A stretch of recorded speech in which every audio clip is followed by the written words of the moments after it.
Era a noite de 11 de julho de 1998. Poucas horas antes da maior final de futebol do mundo, algo aconteceu dentro de um quarto de hotel em Paris que até hoje ninguém consegue explicar completamente. Um homem convulsionou, gritou, perdeu a consciência e, horas depois, entrou em campo para jogar a Copa do Mundo. O que aconteceu com Ronaldo Nazário naquela noite permanece como um dos maiores mistérios do esporte mundial. E quanto mais você aprofunda, quanto mais você pesquisa, quanto mais você ouve os relatos de quem estava lá, mais as perguntas se multiplicam e as respostas escapam. Isso é o que vamos explorar hoje. Essa é a história completa de uma noite que ninguém jamais esqueceu e que ninguém jamais conseguiu explicar de verdade. Para entender o peso daquela noite, precisamos recuar no tempo e precisamos entender quem era Ronaldo Nazário muito antes de 1998. Precisamos entender de onde ele veio, o que ele superou e o que ele representava para o mundo quando aquela Copa do Mundo começou. Bento Ribeiro é um bairro da zona norte do Rio de Janeiro. Não é o Rio das cartilhas turísticas. Não é o Rio das praias e dos cartões postais. É o Rio real, denso, barulhento, onde as crianças crescem nas ruas e o futebol é ao mesmo tempo uma brincadeira e uma forma de sobrevivência emocional. Foi nesse ambiente que Ronaldo de Assis Moreira Nazário nasceu em 18 de setembro de 1976, o quarto filho de Nélio e Sônia Nazário. Uma família que conhecia de perto as dificuldades financeiras, que sabia o que era apertar o cinto, que sabia o que era fazer escolhas difíceis em momentos difíceis. Desde muito cedo, Ronaldo era diferente. E não apenas no futebol, mas em presença. Havia algo nele que chamava atenção antes mesmo de ele tocar na bola. Uma energia específica, uma confiança que não parecia fabricada, que parecia simplesmente brotar de dentro dele de forma natural. Nas peladas dos arredores, Ronaldo era o menino que todo mundo queria no seu time. Não porque era o mais técnico, não porque tinha o passe mais elaborado ou a visão mais sofisticada. Era porque quando ele pegava na bola e acelerava, simplesmente ninguém conseguia parar. Era um fenômeno físico antes de ser um fenômeno técnico. A família passou por momentos muito difíceis quando ele ainda era criança. A separação dos pais trouxe instabilidade emocional e financeira que marcou aqueles anos. Ronaldo precisou crescer mais rápido do que as crianças de sua idade. E precisou entender cedo que o mundo não oferecia garantias, que o que você constrói é o que você tem. Aos 12 anos, ele já vendia picolé para ajudar nas despesas de casa. Tinha que equilibrar o trabalho com a escola e com o futebol, as três coisas disputando um espaço que mal existia. E mesmo assim, o futebol sempre encontrava seu caminho. Sempre havia uma hora, uma rua, uma bola e Ronaldo correndo com ela. Foi o ex-jogador Jairzinho, herói da Copa de 1970, um dos imortais daquele time lendário, quem primeiro percebeu que aquele menino de Bento Ribeiro era algo fora do comum. Jairzinho o encaminhou para o São Cristóvão, onde Ronaldo começou a jogar de forma mais estruturada, com treinamentos, com metodologia, com um ambiente que começava a moldar o talento bruto em algo mais refinado. Mas foi no Cruzeiro que tudo mudou. Aos 15 anos, Ronaldo chegou ao Clube Mineiro e imediatamente chamou a atenção de todos. Os técnicos olhavam e precisavam piscar 2 vezes. O que era aquilo?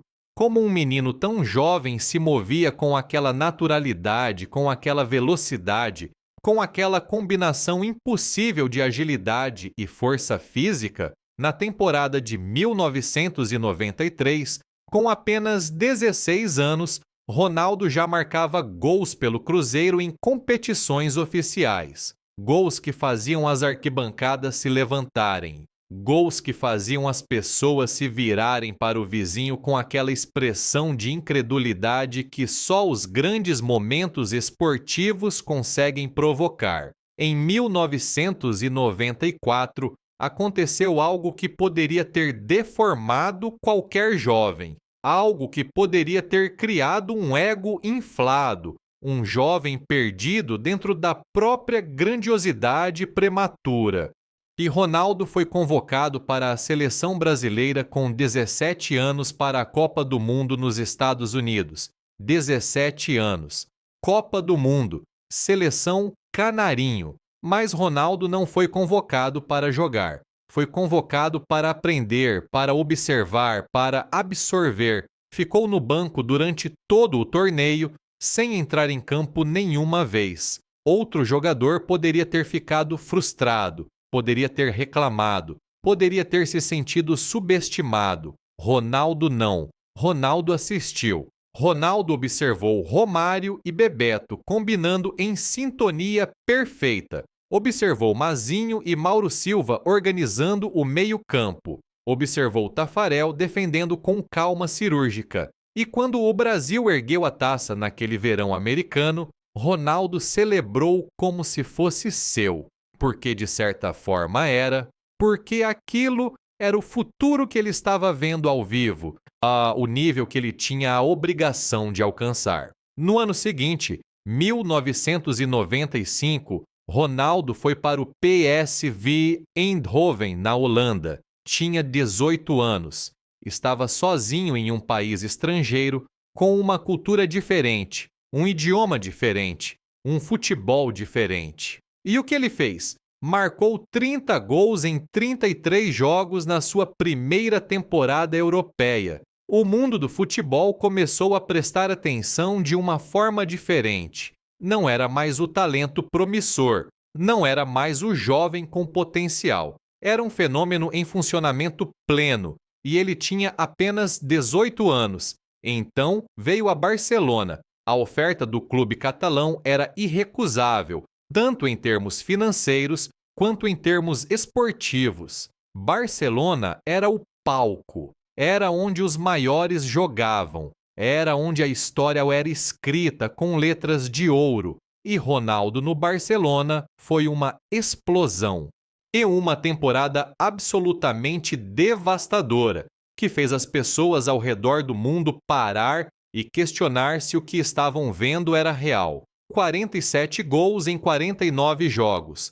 47. A cada jogo, uma nova obra-prima. Um novo drible impossível. Uma nova aceleração que deixava os defensores parados, estáticos, olhando para trás, sem entender o que tinha acabado de acontecer. Havia um gol específico naquela temporada que circulou pelo mundo e que ainda hoje é debatido. Uma jogada individual contra o Compostela em que Ronaldo recebeu a bola quase no meio de campo e simplesmente saiu driblando. Driblou 1, driblou 2, driblou 3, driblou o goleiro e empurrou para o gol com uma tranquilidade que beirava o absurdo. Era como se ele estivesse jogando em uma velocidade diferente da de todos os outros.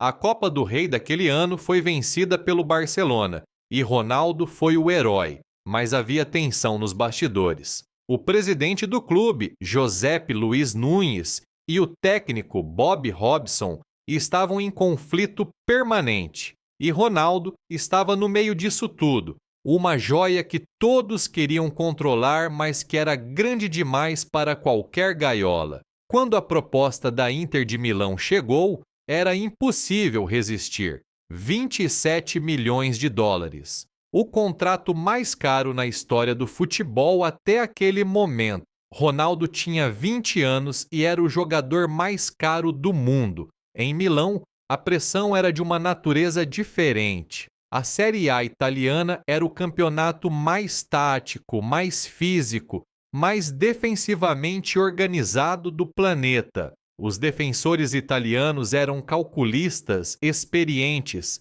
cruéis na marcação. Ninguém chegava à área fácil. E ninguém finalizava sem ser atingido antes. E mesmo assim, Ronaldo marcou. Marcou e encantou. Marcou em jogos importantes, em momentos importantes. A Inter chegou à final de Copa da UEFA naquela temporada e venceu. Ronaldo foi decisivo. Era o melhor jogador do mundo. E a Copa do Mundo de 1998 estava chegando. Pela segunda vez consecutiva, Ronaldo foi eleito o melhor jogador do planeta pela FIFA. Tinha 21 anos, 2 prêmios mundiais consecutivos, uma carreira que parecia defini-lo não apenas como o maior da sua geração, mas como um dos maiores de todos os tempos. E ele mal havia começado. Quando a Copa do Mundo de 1998 na França foi anunciada, o mundo inteiro olhou para Ronaldo. Não havia dúvida de quem seria a estrela do torneio. Não havia dúvida de quem carregaria o Brasil. Não havia dúvida de quem os patrocinadores, as emissoras, os jornais e os torcedores ao redor do planeta estariam observando. Mas havia algo diferente naquela Copa. Havia uma sombra que pairava, invisível, mas presente. Uma questão que Ronaldo tentava ignorar, mas que os mais atentos já haviam notado durante a temporada na Inter de Milão. Em alguns momentos durante aquela temporada, Ronaldo havia apresentado sintomas estranhos, pequenas ausências, momentos em que parecia ausente por uma fração de segundo, episódios que foram minimizados, classificados como exaustão, como o resultado de uma agenda extraordinariamente pesada para um atleta tão jovem. Mas alguns médicos, alguns membros da comissão técnica, algumas pessoas próximas a ele sabiam que havia algo que não estava completamente explicado, e essa sombra viajou com ele para a França. A campanha do Brasil na Copa de 1998 foi dominante, mas não perfeita. A seleção era repleta de talento, com um elenco que fazia qualquer adversário tremer só de ler a escalação. Ronaldo, Rivaldo, Bebeto, Roberto Carlos, Cafu, Leonardo, Denilson. Uma constelação de estrelas que Mário Zagallo tentava organizar em um sistema que aproveitasse o máximo de cada uma delas. No primeiro jogo, contra a Escócia, o Brasil venceu com relativa facilidade. Ronaldo marcou, mostrou sua qualidade, demonstrou que estava pronto e motivado. A torcida brasileira espalhada pelos estádios franceses delirou. Contra Marrocos, outra vitória. Contra a Noruega, um tropeço que surpreendeu, mas que não abalou a confiança. O Brasil estava avançando, o Brasil estava vivo e Ronaldo estava crescendo a cada jogo. Na fase eliminatória, o Chile foi varrido por 4-1, com Ronaldo marcando 2 vezes com aquela elegância específica que só ele possuía. Depois a Dinamarca, em um jogo mais complicado, mas que o Brasil venceu por 3-2 com Rivaldo em noite inspirada. A semifinal contra a Holanda foi o jogo mais dramático da campanha brasileira. Um empate em 1-1 no tempo normal, prorrogação sem gols, pênaltis, a tensão coletiva que só uma semifinal de Copa do Mundo consegue produzir. E o Brasil avançou, estava na final. A final seria contra a França de Zidane, que havia destruído a Croácia por 2-1 na outra semifinal. A França que jogava em casa com o país inteiro atrás, com aquela energia específica de um país que acredita que o destino está do seu lado. Mas o Brasil tinha Ronaldo, e Ronaldo naquele momento parecia invencível. E na véspera da final, o clima na concentração brasileira em Lesigny era de uma tensão específica, diferente de todas as outras noites do torneio. Era a noite antes do maior jogo, era a noite antes da história. Os jogadores tentavam manter a normalidade da rotina, mas todos sabiam que não havia nada de normal naquilo. O jantar transcorreu com conversas animadas. algumas risadas, atenção disfarçada atrás de uma leveza forçada. Depois, os jogadores se dispersaram para seus quartos. A instrução era descansar, dormir bem, chegar no dia seguinte descansado e pronto. Ronaldo dividia seu quarto com Roberto Carlos. Os dois eram próximos, tinham a amizade construída ao longo de anos de seleção, de viagens, de treinos, de vitórias e derrotas compartilhadas. Era uma parceria confortável, tranquilizante. Ninguém sabe exatamente que horas foi.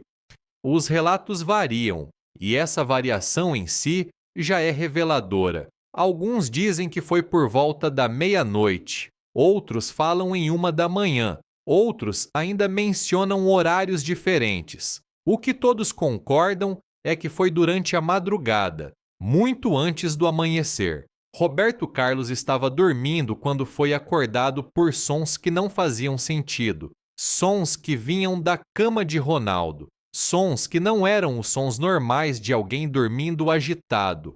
Era diferente. Era algo que Roberto Carlos nunca havia ouvido antes e que nunca esqueceu depois. Ele acendeu a luz e o que viu o paralisou. Ronaldo estava tendo uma convulsão. Convulsão é uma palavra que carrega um peso específico. Não é um desmaio, não é um mal-estar. É o corpo perdendo completamente o controle de si mesmo, músculos contraindo de forma involuntária, espasmos que sacudem o corpo inteiro.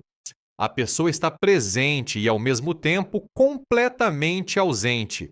É assustador de ver, é assustador de vivenciar. Roberto Carlos ficou momentaneamente paralisado. Aquilo que ele via na cama ao lado era seu companheiro. Era o melhor jogador do mundo, era o amigo, convulsionando sem que nada pudesse ser feito naquele primeiro segundo de choque. Então, o instinto tomou conta. Roberto Carlos saiu do quarto gritando, gritando por ajuda, gritando por alguém, gritando com aquela urgência que só o medo genuíno produz. Os corredores do hotel, que deveriam estar em silêncio naquela hora da madrugada, encheram-se de confusão. Outros jogadores acordaram. O staff técnico foi alertado. Os médicos da delegação foram chamados com urgência. Em minutos, o quarto de Ronaldo estava cheio de pessoas, e todas com a mesma expressão de incompreensão e alarme no rosto. A convulsão havia terminado, mas Ronaldo estava desorientado. Seus olhos estavam abertos, mas não focavam completamente. Ele respondia de forma vaga quando alguém falava com ele. Estava presente, mas não estava totalmente ali. O médico da seleção, Lídio Toledo, chegou e começou sua avaliação. O que ele encontrou era preocupante o suficiente para gerar uma reação imediata. Ronaldo foi levado ao Hospital São Lucas, em Paris, onde passou por uma série de exames: eletroencefalograma, tomografia, exames de sangue, uma bateria completa para tentar entender o que havia acontecido. E enquanto isso acontecia, o restante da delegação tentava processar a situação. Havia choque, havia medo genuíno pela saúde de Ronaldo, pela vida de Ronaldo, e havia aquela outra preocupação do menor diante da saúde de um ser humano, mas inevitavelmente presente, sobre o que aquilo significava para a final. Zagallo tomou a decisão mais lógica, a única decisão responsável disponível naquele momento. Preparou a escalação sem Ronaldo. Edmundo entraria no lugar dele. A seleção jogaria sem o seu maior astro, sem o jogador que carregava o torneio nas costas, sem o homem que todos no mundo esperavam ver naquela tarde. A lista de 11 titulares foi entregue à FIFA sem o nome de Ronaldo. Tafarel, Cafu, Aldair, Júnior Baiano, Roberto Carlos, César Sampaio, Leonardo, Rivaldo, Denilson, Bebeto, Edmundo. Era o Brasil sem Ronaldo. Era possível? Era suficiente? Ninguém sabia. E então, algo aconteceu que ainda hoje gera debate, especulação e perguntas sem resposta. Ronaldo voltou. Não apenas voltou ao hotel, voltou ao jogo, pediu para jogar, disse que estava bem, disse que havia recuperado, que sentia que podia jogar, que queria jogar. Os médicos fizeram uma nova avaliação. Os exames não haviam mostrado nada definitivamente conclusivo, o que era em si mesmo um resultado intrigante. Não havia um diagnóstico claro, não havia uma causa identificada com certeza. Havia acontecido algo. O que exatamente era uma questão que os exames não haviam respondido de forma definitiva. E diante disso, uma decisão foi tomada. Uma decisão que, dependendo de quem você pergunta, foi corajosa ou irresponsável, foi respeitosa da vontade do atleta ou foi negligente com a sua saúde, foi uma decisão técnica ou foi uma decisão comercial. Ronaldo jogaria. A lista de titulares foi alterada. O nome de Edmundo foi retirado. O nome de Ronaldo foi inserido. E os documentos foram entregues novamente à FIFA com essa mudança.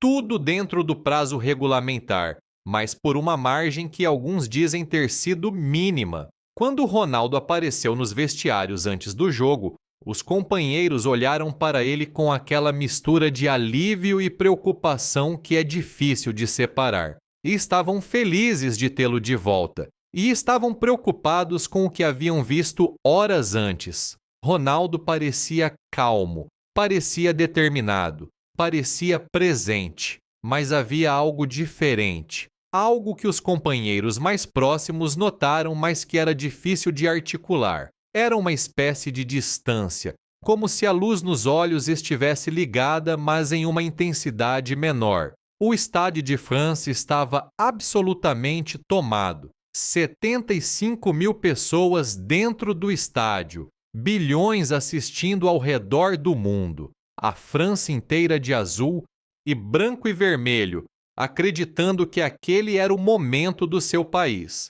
E do lado brasileiro, havia Ronaldo com aquela camisa amarela que havia se tornado sinônimo de impossibilidade, pronto para jogar 90 minutos menos de 12 horas depois de ter convulsionado em um quarto de hotel. O jogo começou e algo ficou imediatamente claro para quem conhecia Ronaldo de verdade, para quem havia o acompanhado naquela Copa, para quem sabia como ele se movia, como ele pensava, como ele funcionava. Aquele não era o Ronaldo habitual. Os movimentos estavam lá, tecnicamente. O atleta físico estava presente, mas havia 1/10 de segundo de atraso em cada decisão. Uma fração de tempo que na maioria dos esportistas seria imperceptível, mas que em Ronaldo, que construiu toda a sua genialidade sobre essa velocidade de processamento e reação, era visível para os olhos mais atentos. Ele tocou na bola, participou do jogo, não foi um fantasma em campo. Mas não foi o Ronaldo que havia destruído o Chile, que havia assombrado a Dinamarca, que havia feito todos ao redor do mundo acreditar que o Brasil levantaria a taça sem maiores dificuldades. A França, enquanto isso, jogou o jogo da sua vida. Zidane marcou 2 vezes de cabeça na primeira etapa. 2 gols que ecoaram pelo estádio com a força de uma declaração. A França estava na frente,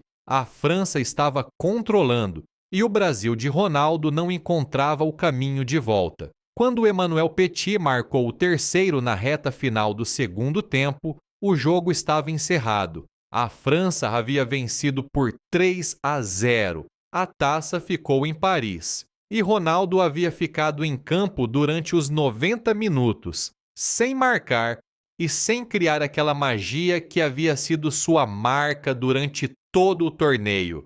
3-0. Era um placar que parecia impossível quando o torneio havia começado. Era um placar que parecia impossível até nas manhãs daquele dia. Era um placar que exigia explicação. E a explicação que o mundo queria era: o que havia acontecido com Ronaldo? Nos dias seguintes, a história do quarto de hotel começou a vazar para a imprensa. Primeiro em pedaços, depois com mais detalhes. E quando o Brasil inteiro ficou sabendo que Ronaldo havia convulsionado horas antes da final e mesmo assim havia jogado, as perguntas explodiram.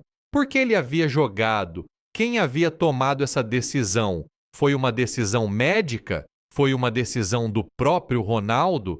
Foi uma pressão externa? E essa pressão externa, se existiu, de onde veio? A Nike estava em cima de tudo isso. A empresa havia assinado um contrato milionário com a CBF, um contrato que alguns alegavam incluir cláusulas sobre o tempo de jogo de Ronaldo, sobre a obrigatoriedade de determinados atletas estarem em campo. Era uma alegação grave, era uma alegação que, se verdadeira, transformava tudo. A CBF negou categoricamente. A Nike negou categoricamente. Os médicos disseram que Ronaldo havia sido liberado por sua própria vontade e decisão médica. Zagallo disse que não havia pressionado ninguém e que havia aceitado a recuperação de Ronaldo de boa fé. Mas o contrato entre a Nike e a CBF era real, era documentado. E as cláusulas específicas desse contrato nunca foram completamente reveladas ao público. O que exatamente estava escrito naquele documento é uma questão que permanece em aberto até hoje. Em 2001, uma comissão parlamentar de inquérito no Brasil investigou o futebol brasileiro e ouviu vários envolvidos. Ronaldo foi ouvido, médicos foram ouvidos, membros da comissão técnica foram ouvidos. E o que emergiu foi um quadro de versões que não se encaixavam perfeitamente, de relatos que divergiam em detalhes cruciais, de uma narrativa que tinha muitos protagonistas, mas nenhuma versão única e coerente. O que causou a convulsão? Esta era a pergunta central que a CPMU tentava responder. As hipóteses se multiplicaram. A primeira e mais simples era estresse. O acúmulo de pressão sobre Ronaldo havia sido extraordinário. 2 anos de ser o melhor jogador do mundo, de carregar expectativas colossais, de ser o centro de atenção do futebol global. Afinal, de uma Copa do Mundo em cima disso tudo. É possível que o sistema nervoso de um jovem de 21 anos simplesmente tenha atingido um limite?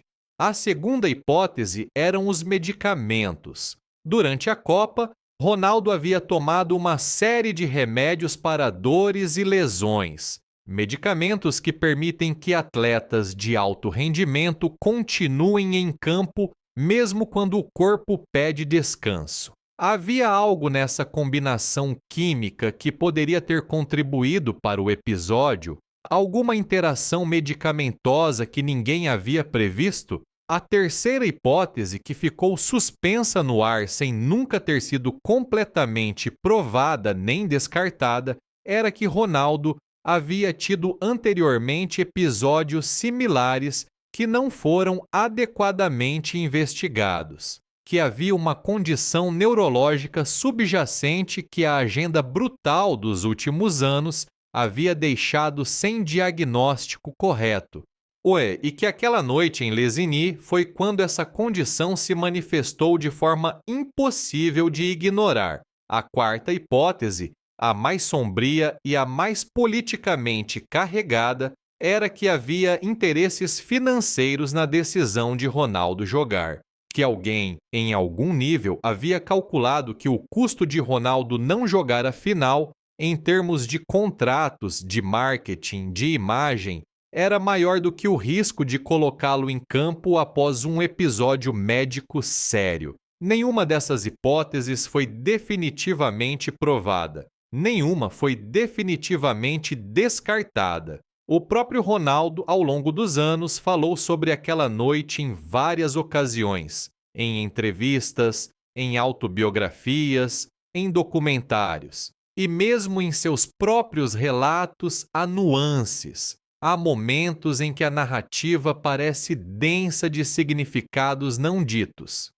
Em algumas entrevistas, ele descreveu o episódio de forma relativamente leve, como algo que o assustou, mas que passou rapidamente. Em outras, há um peso diferente na forma como ele fala, uma pausa antes de certas palavras, uma relutância específica que faz o ouvinte se perguntar se há algo que ele não está dizendo. Em uma entrevista que se tornou amplamente citada, Roberto Carlos descreveu aquela noite com um nível de detalhe emocional que revelava o quanto aquilo o havia afetado. Disse que o que viu foi aterrorizante. Disse que ficou com medo pela vida de Ronaldo. Disse que não conseguia entender como horas depois estavam os dois em campo numa final de Copa do Mundo. Bebeto, que era um dos veteranos da seleção e tinha a perspectiva de quem havia vivido aquele período de forma mais completa, se disse em entrevistas posteriores que havia uma atmosfera muito estranha naquele dia, que as coisas aconteceram de uma forma que ele ainda não havia completamente processado anos depois. Zagallo, que carregou o peso da decisão de escalar Ronaldo sobre si mesmo durante anos, foi mais defensivo em suas respostas. Disse que tomou a decisão com base nas informações que tinha disponíveis. Disse que os médicos o informaram que Ronaldo estava apto para jogar. Disse que respeitar a decisão de um atleta de jogar era a parte fundamental do seu papel como técnico. Mas havia uma pergunta que ninguém conseguia responder satisfatoriamente. Se Ronaldo havia convulsionado horas antes, se não havia um diagnóstico claro, se a causa do episódio era desconhecida, como era possível garantir que estava apto para jogar 90 minutos de altíssima intensidade? Como era possível saber que não haveria um segundo episódio, desta vez em campo, diante de bilhões de espectadores? A resposta honesta é que não havia como garantir. A decisão foi tomada com um nível de incerteza que teria sido inaceitável em qualquer outra circunstância. E isso é o que torna toda a situação tão perturbadora.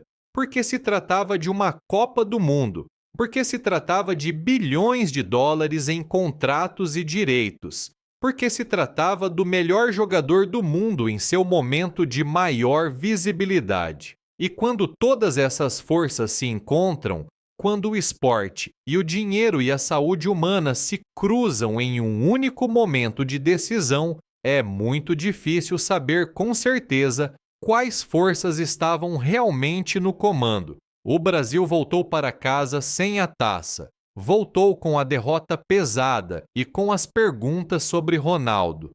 A imprensa brasileira foi implacável, como só a imprensa esportiva brasileira pode ser quando o time nacional não entrega o esperado. Mas algo interessante aconteceu ao longo do tempo. A narrativa sobre aquela derrota foi gradualmente sendo reescrita, não como a história de um fracasso, mas como a história de uma circunstância extraordinária, como a história de um homem que convulsionou de madrugada e ainda assim se levantou, se vestiu com a camisa amarela e entrou em campo. Havia algo de tanto corajoso quanto de trágico nessa narrativa. Para Ronaldo, pessoalmente, os anos seguintes foram uma montanha-russa que colocou à prova não apenas sua carreira, mas sua própria resiliência como ser humano. Em 1999, o joelho, o primeiro grande problema físico de uma série que iria se estender pelos anos seguintes. Uma lesão que tirou Ronaldo de campo por um período extenso, que fez alguns questionarem se ele voltaria ao mesmo nível. E quando ele voltou, uma nova lesão, e depois outra. Havia um padrão crudelíssimo que parecia querer apagar o Ronaldo que o mundo havia visto antes daquela noite em Paris. Como se o corpo, que havia sido tratado como uma máquina invencível durante anos, estivesse apresentando a conta de tudo que havia suportado. Mas Ronaldo voltou, sempre voltou. E em 2002, no Japão e na Coreia do Sul, ele voltou da forma mais completa possível. Uma Copa do Mundo que parecia destinada a ser sua redenção, que de fato se tornou sua redenção da forma mais cinematográfica imaginável.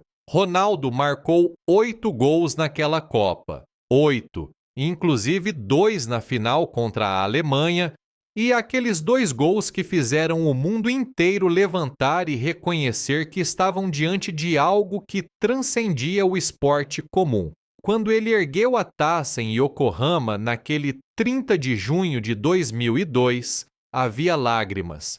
Havia o alívio de quem carregou um peso imenso por 4 anos e finalmente conseguiu pousá-lo. E havia também, inevitavelmente, aquele retorno à memória. Aquele retorno àquela noite de julho de 1998, ao quarto de hotel em Les Unis, ao chão, ao medo, às perguntas sem resposta. Porque a conquista de 2002 não apagou 1998. Nada apaga 1998. A pergunta permanece, viva e presente, como se aquela noite em Paris nunca tivesse encerrado completamente. O que causou a convulsão de Ronaldo Nazário? Décadas depois, ainda não há uma resposta definitiva. Os documentos médicos completos nunca foram tornados públicos.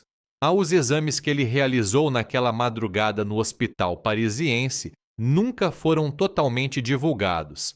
As conversas que aconteceram nos corredores do hotel entre médicos, dirigentes e membros da comissão técnica nunca foram completamente reconstituídas. O que temos são fragmentos, pedaços de uma história que diferentes pessoas contam de formas ligeiramente diferentes, onde os detalhes que divergem são frequentemente os mais importantes, e há uma dimensão desta história que vai além do futebol, que vai além até do esporte. É a dimensão do que fazemos com os seres humanos que transformamos em símbolos. Ronaldo não era apenas um atleta em 1998, era um produto, era um ícone global, era uma propriedade valiosa para clubes, para federações, para patrocinadores e para uma indústria bilionária que havia construído estratégias inteiras ao redor da sua imagem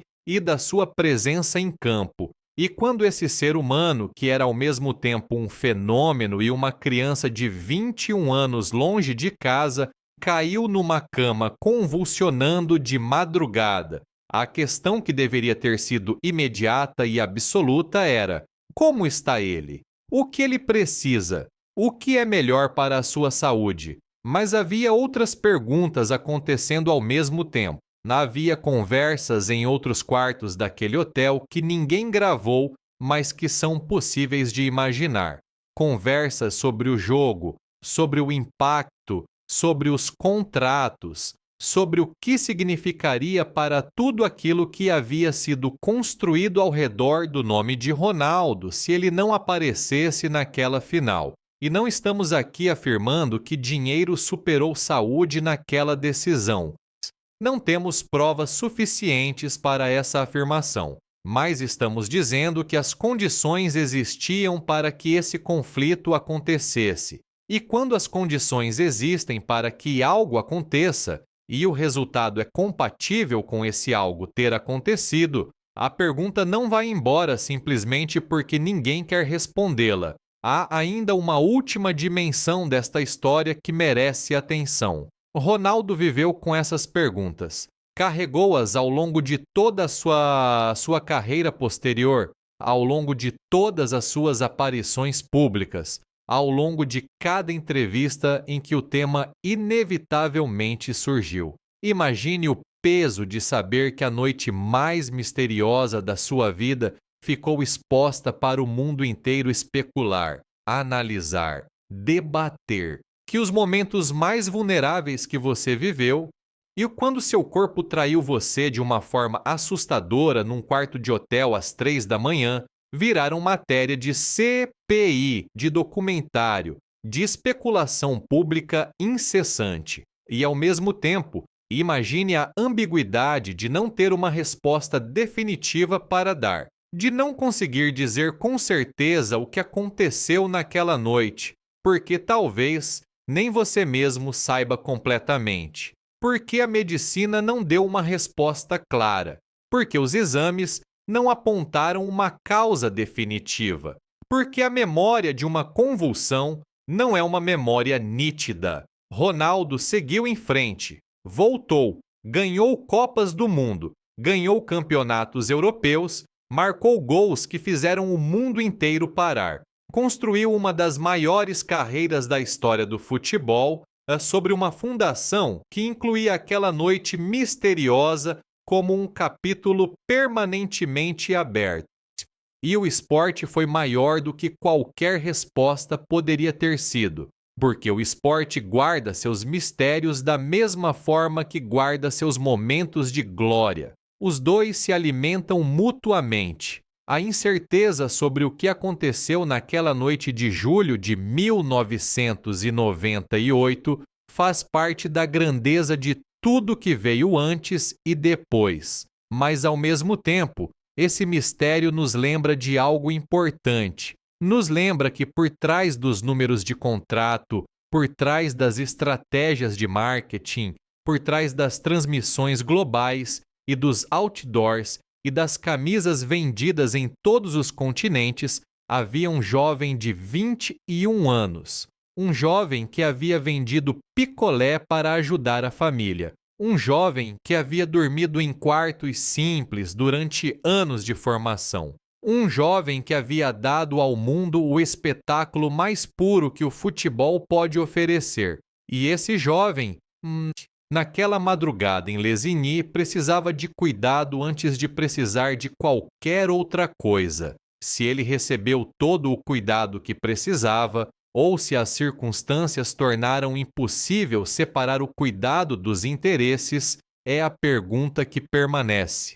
É a pergunta que aquela noite fez ao mundo do futebol e que o mundo do futebol ainda não respondeu completamente. Quando você assiste aos gols de Ronaldo, quando você vê as filmagens daquela Copa de 1998, quando você encontra imagens dele correndo com aquela leveza impossível que parecia desafiar as leis da física, é difícil não pensar naquela noite. É difícil não pensar no que havia do outro lado daquela performance deslumbrante. Havia um ser humano. Havia uma história que a câmera não capturava. Havia uma vulnerabilidade que o talento tentava esconder, mas que uma madrugada em Paris revelou de uma forma que ninguém esperava. E talvez seja essa a lição mais duradoura daquela noite. Não sobre futebol, não sobre Copa do Mundo, não sobre contratos ou sobre médicos ou sobre decisões técnicas em momentos de pressão extrema. A lição é que os maiores ídolos que o esporte produz são fundamentalmente pessoas. São seres humanos com corpos que têm limites, com sistemas nervosos que podem falhar, com medos que existem independentemente de qualquer taça ou título ou contrato. E quando esquecemos isso, quando a máquina do esporte profissional precisa de uma decisão em menos de 12 horas sobre colocar um ser humano em campo depois de uma convulsão sem diagnóstico, estamos num lugar onde algo está fundamentalmente errado.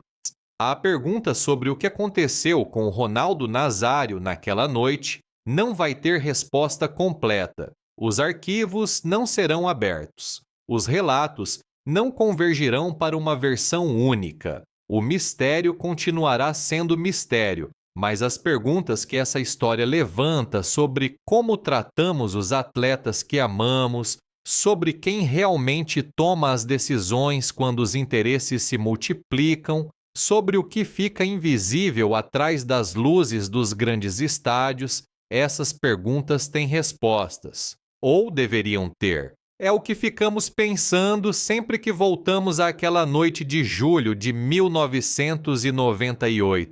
Aquele quarto de hotel. Aquele grito que Roberto Carlos lançou pelos corredores escuros de um hotel nos arredores de Paris. Aquele momento em que o maior jogador do mundo precisou de alguém que cuidasse não do atleta, não do símbolo, não do produto, mas simplesmente do ser humano. Se esse alguém esteve lá de verdade, essa é a pergunta que o silêncio ainda não respondeu. Se você gostou do vídeo, dê um like, inscreva-se no canal e ative as notificações, pois publicamos vídeos diariamente.